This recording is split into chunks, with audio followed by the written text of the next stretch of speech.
All righty, everybody, here we go. Today is Wednesday. Today's Wednesday. All right, Wednesday. Whew. Is it? Yes, today is Wednesday. All right, good.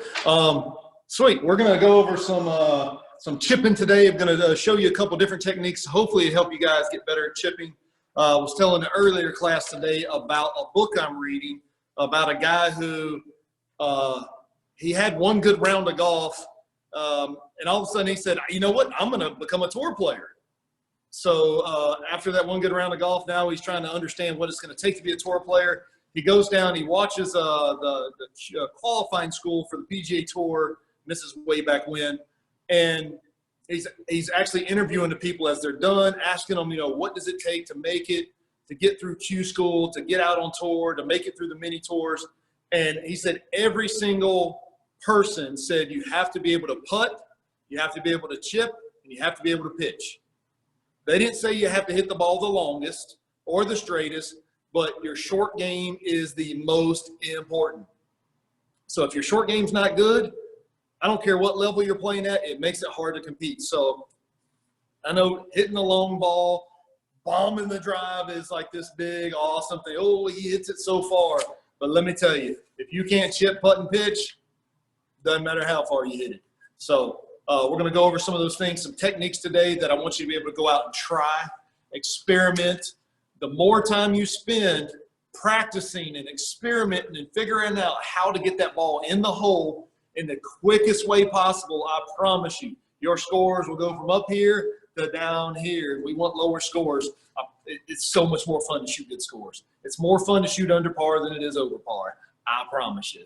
It's actually a lot of fun. And then when you get really good, it's kind of just like, oh, wait, did I just shoot 67? Oh, okay. That's really wasn't that exciting, but it gets a little more commonplace. And but first time you ever do it, whew, big deal. All right, today, core value is all about confidence. So when it comes to chipping and pitching, using that wedge, you got to develop confidence. You have to spend the time practicing so your confidence level goes way up to the point that you think every time you put a wedge in your hand, the ball's going to go in the hole.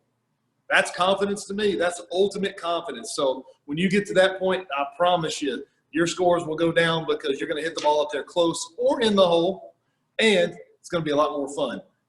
So believing in yourself, and that comes from all that practice that you need to be doing. Healthy habit is your mind, and confidence is mental. That confidence is 100% mental to me.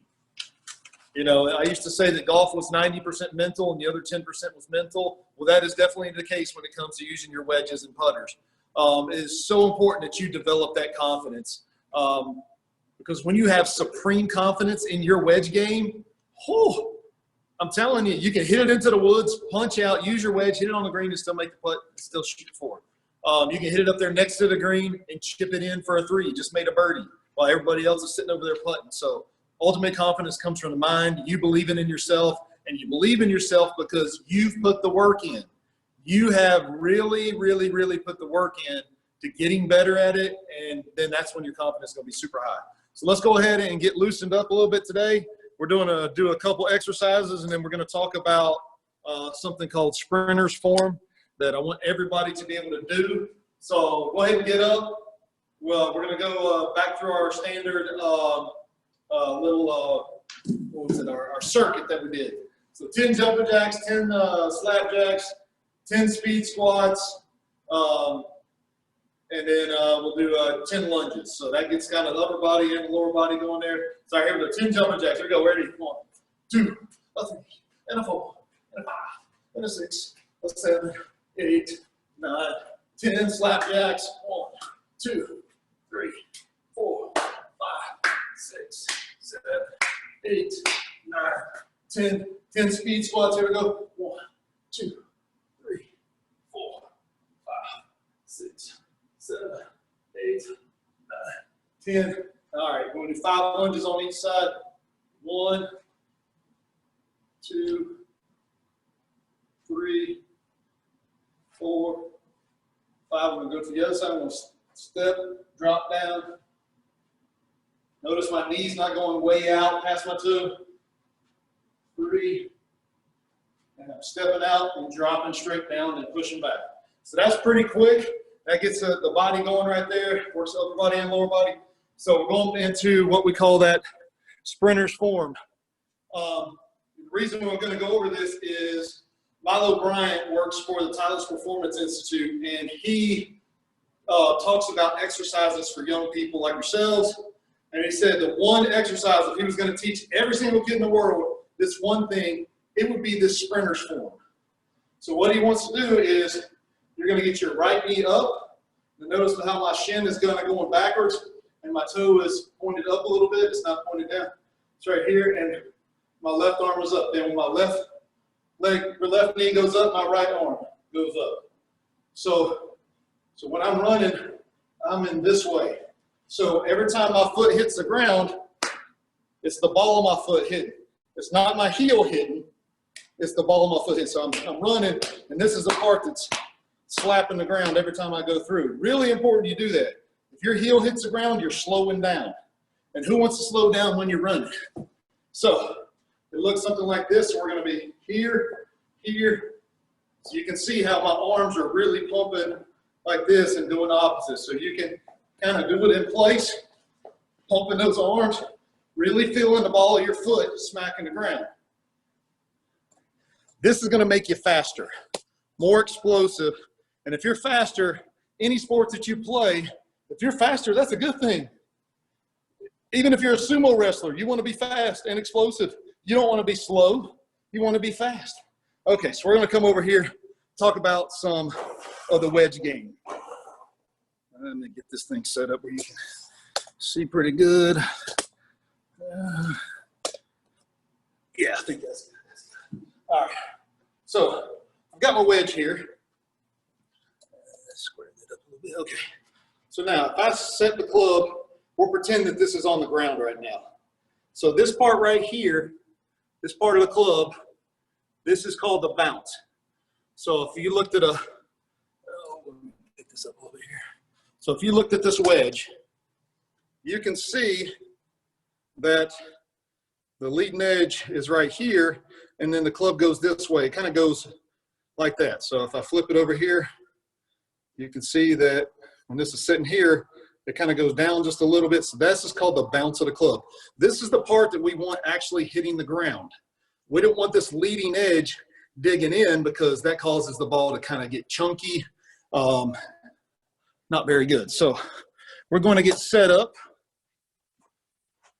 I know we talked about this a couple of weeks ago. I think we talked maybe last week. Really important. We're going to get the handle here, and we are going to slide this under. Now I've got this game called Chippo over here that we're going to use here in just a second. You can do this with anything. I took a board. It's kind of something you can get at the I guess CVS or something like that. You can get it over in the same aisle as you get your poster boards. This is just a little bit thicker, and I cut holes in it. So you can see the holes here.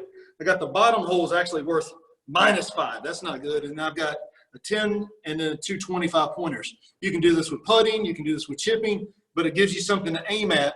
You always want to get the ball up here at the top, so you got to fly the ball. You got to take a big enough swing to get it over the -5 and then get it into these two areas. I got a Chippo board we'll look at here in a second. So now I'm going to show you, if I take the club, and you can see if I'm set up here and I'm like this, it is right there. So it's right there in between my two legs right there. So what happens if I move it closer to my front foot? If I go this way, there's actually more loft on the club now. We go back here, this is our standard loft. If I make it go backwards, now there's less loft. So if I play the ball towards the back of my stance, so more towards my right foot, there's going to be less loft on the club, and the ball's going to hit and roll out more. So it's going to come out lower and roll. If I hit it more up here in the front of my stance, there's more loft, so it's going to go higher and not roll out as much. So once again, we're going to, oops, sorry. Where'd everybody go? Okay, there we are.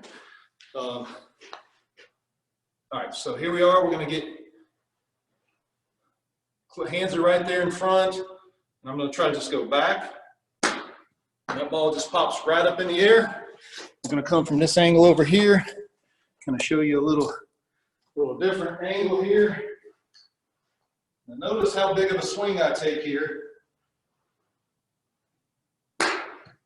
And that ball just pops right up. We're going to bring our chippo board in here. Thing out of here. Got a chippo board. So what I'm going to do is I'm going to take a couple practice swings. I want to feel how big of a swing it's going to take to fly the ball up here and go in one of these smaller holes because I want the most points. I would say small holes are worth 25, big holes -5. So I got to fly the ball up there. Stance is narrow. Look how big of a swing we're going to take. Oh, right over the board. I hit it right in the middle. I got to aim just a little more to the right for that right one.